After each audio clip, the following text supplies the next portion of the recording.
बागेश्वर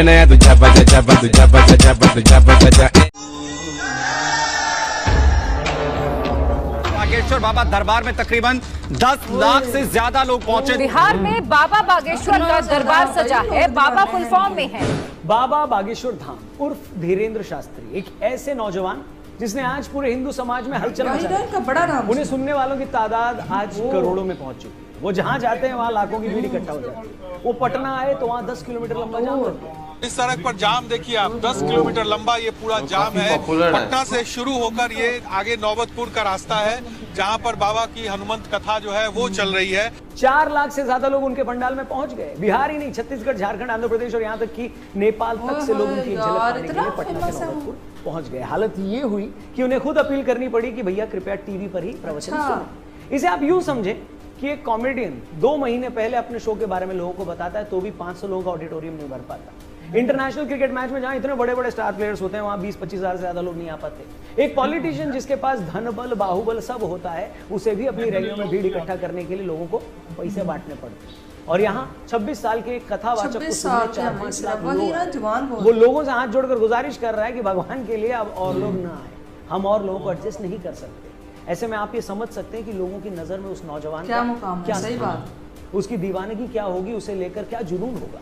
इस सब के बावजूद ऐसे बहुत सारे लोग हैं जो कहते हैं कि पंडित धीरेंद्र शास्त्री फ्रॉड हैं, धोखेबाज हैं और लोगों को बुद्धू बनाते हैं। तो आज के फनतंत्र के इस वीडियो में हम इसी मुद्दे पर बात करेंगे कि क्या बागेश्वर धाम वाले धीरेंद्र शास्त्री कोई दिव्य गुरु हैं, पहुंचे हुए संत हैं, या एक फ्रॉड जैसा कि कुछ लोग कह रहे हैं। वीडियो ध्यान से देखिएगा, पसंद आए तो अपने दोस्तों से भी इसे जरूर शेयर करिएगा। शुरू करते हैं। नमस्कार दोस्तों, जय हिंद। मैं हूं रौनक। फनतंत्र में आपका स्वागत है। कुछ रोज पहले मेरे सामने बाबा बागेश्वर के नाम से मशहूर धीरेंद्र शास्त्री जी का एक वीडियो आया। ये वीडियो उनके इंग्लैंड दौरे का है, जिसमें भीड़ में से एक महिला उनके पास आती है। महिला चेहरे से काफी उदास दिख रही है। वो बताती है कि वो अपने 8 साल के बच्चे को लेकर काफी परेशान है। बच्चा ऑटिज्म से पीड़ित है, ठीक से बोल नहीं पाता। अभी महिला बच्चे के बारे में इतना ही बता पाती है कि धीरेंद्र शास्त्री पहले से ही पर्चे पर लिखे वो सारे सवाल दिखा देते हैं जो वो महिला पूछने वाली थी। क्या नाम है बालक का? अगमवीर। अच्छा, पढ़ो। बालक बहुत चंचल है, जन्मजात दिक्कत है, हैरान करता, बात नहीं मानता है। बराबर। वो ये भी बताते हैं कि महिला के पति का कारोबार ठप हो चुका है। वो कोई नया बिजनेस शुरू करना चाह रहे हैं मगर समझ नहीं पा रहे हैं कि क्या करें और किस तरह उन्हें बिजनेस में किसी ने धोखा दिया था। ये सब सुनकर महिला रोने लगती है। उसे लगता है कि उसने साक्षात ईश्वर के दर्शन कर लिए। बिजनेस बंद हो चुका है, जिसकी अर्जी लेकर के आप आई हैं, बालक कंट्रोल हो जाएगा।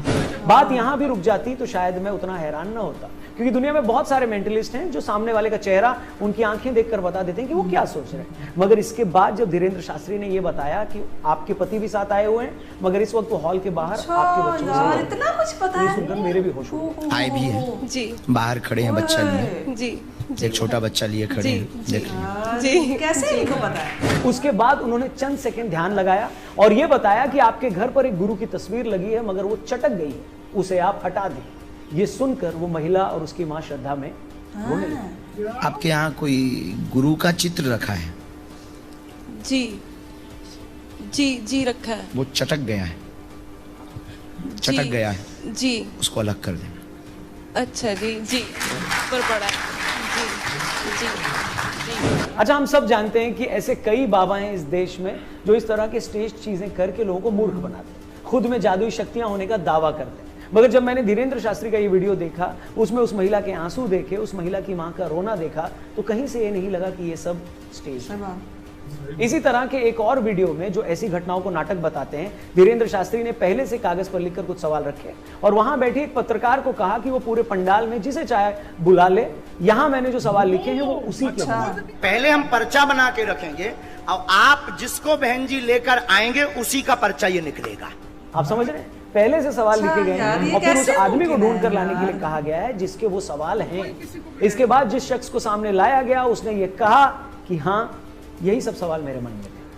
आपके मन में 2 प्रश्न हैं। बालक का प्रश्न है, कृपा होगी, चल नहीं पाता, स्वास्थ्य ठीक नहीं, नसें टेढ़ी हैं, धन की तंगी भी बनी, वो ठीक हो जाएगा, दिव्यांश स्वस्थ होगा, आशीर्वाद है। पर्चा बोलिए। अच्छा, ऐसे एक नहीं दसियों वीडियोस YouTube पर भरे पड़े हैं जिसमें आप बागेश्वर बाबा के चमत्कार देख सकते हैं। अब ये चमत्कार है, धीरेंद्र शास्त्री जी की दिव्य शक्तियां हैं या कोई सुपर पावर है, मेरे लिए उस पर कमेंट करना पॉसिबल नहीं है। मगर इतना मैं जरूर कह सकता हूं कि उनके इसी रूप की वजह से, कथा वाचन के उनके अंदाज की वजह से, उनके विचारों की वजह से उनकी लोकप्रियता आज इस लेवल पर पहुंची, इस लेवल पर जहां शायद कोई नहीं पहुंचा। मगर जी हाँ, जैसे कि हर कहानी में एक मगर होता है, यहां भी कई मगर है। मगर इस सब के बावजूद धीरेन्द्र शास्त्री जी कई लोगों को फूटी आंख नहीं सुहा रहे। वो उन्हें फ्रॉड, पाखंडी और न जाने क्या क्या कह रहे हैं। और अगर आप मुझसे पूछें तो मैं कहूंगा कि मुझे अभी तक समझ में नहीं आ रहा है कि धीरेन्द्र शास्त्री के आलोचकों की असल परेशानी आखिर है क्या।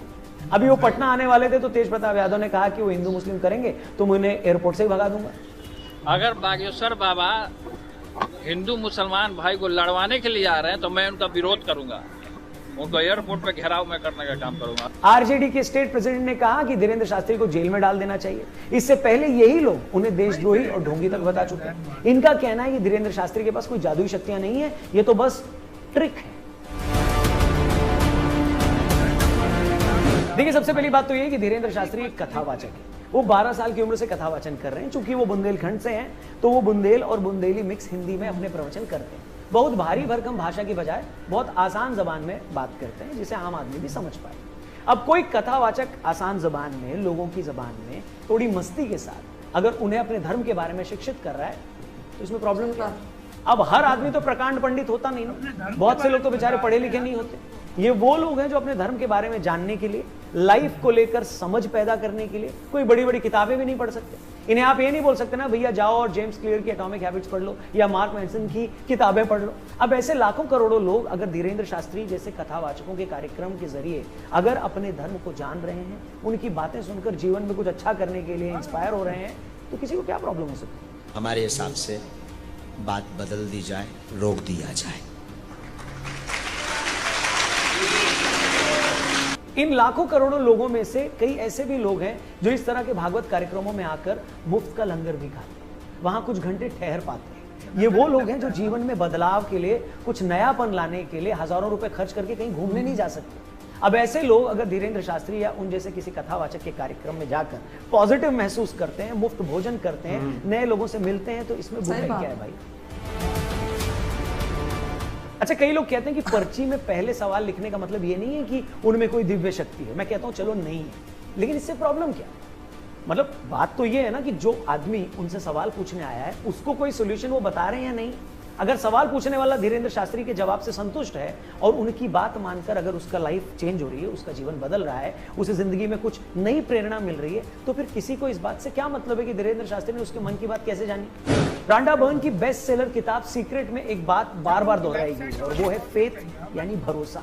किताब में बार बार कहा गया है कि जो आप चाहते हैं उस पर भरोसा रखिए, विजुअलाइज करें कि वो आपको मिल गया है, ऐसा मानकर मेहनत कीजिए और एक दिन वो आपको मिल भी जाएगा। ये बात तब भी लागू होती है जब हम किसी डॉक्टर के पास जाते हैं। हमें भरोसा होता है कि डॉक्टर के पास आ गए हैं तो ये मुझे ठीक ही कर देंगे। और जब आप किसी धार्मिक व्यक्ति से मिलते हैं तब भी यही भरोसा सबसे ऊपर होता है। ये जो पर्चा है, हमने उनको कुछ भी नहीं बताया है, उन्होंने सब कुछ खुद ही लिखा है। उन्होंने ये लिखा हुआ है कि आपके हस्बैंड का काम पूरा होगा ही।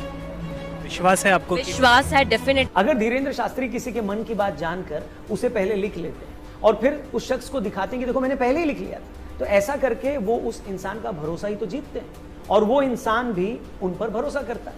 और इसी भरोसे को रखकर जब वो उनके बताए गए उपायों पर अमल करता है तब उसे रिजल्ट भी मिलता है। और रिजल्ट मिलता है, लोगों को मिल भी रहा है, तभी तो हर दिन उनको मानने वालों की तादाद लाखों में बढ़ती जाए।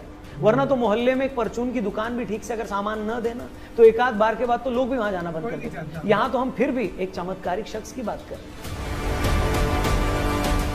सच कहूं तो असल मुद्दा ये है ही नहीं, इस बात से कोई लेना देना ही नहीं कि धीरेन्द्र शास्त्री दिव्य पुरुष हैं या कौन में।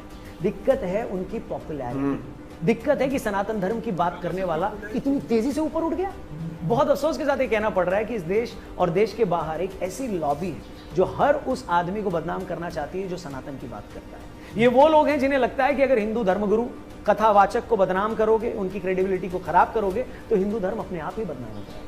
वरना क्या जादू टोने के नाम पर लोगों को मूर्ख बनाने वालों की कमी है? और किस धर्म से ऐसे फ्रॉड लोग नहीं हैं? अब ऐसे टोटकों से शर्तिया इलाज करने वालों के अखबारों में विज्ञापन पढ़ लीजिएगा, उन अखबारों में उन लोगों के नाम भी पढ़ लीजिएगा और फिर पता चल जाएगा कि सबसे ज्यादा कौन ये काम करता है। मगर जैसा कि मैंने कहा, इन लोगों को किसी धार्मिक आदमी के फ्रॉड और ढोंगी होने से कोई लेना देना नहीं है। इनकी तकलीफ तो बस सनातन की बात करने वाले एक यंग हिंदू की जबरदस्त पॉपुलैरिटी से, ऐसी लोकप्रियता जो हाल के सालों में किसी को नहीं। देखिए ये भी सच है कि बहुत सारे लोग धर्म की आड़ में गलत काम करते पाए गए हैं। इनमें बाकी धर्मों के साथ कई हिंदू बाबा भी रहे हैं, मगर ये भी सच है कि अगर ऐसे 2, 4, 5, 6 लोग हुए भी हैं, तो इसका मतलब ये नहीं है ना कि जो भी धर्म गुरु या कथावाचक धर्म प्रचार कर रहा है वो फ्रॉड ही है।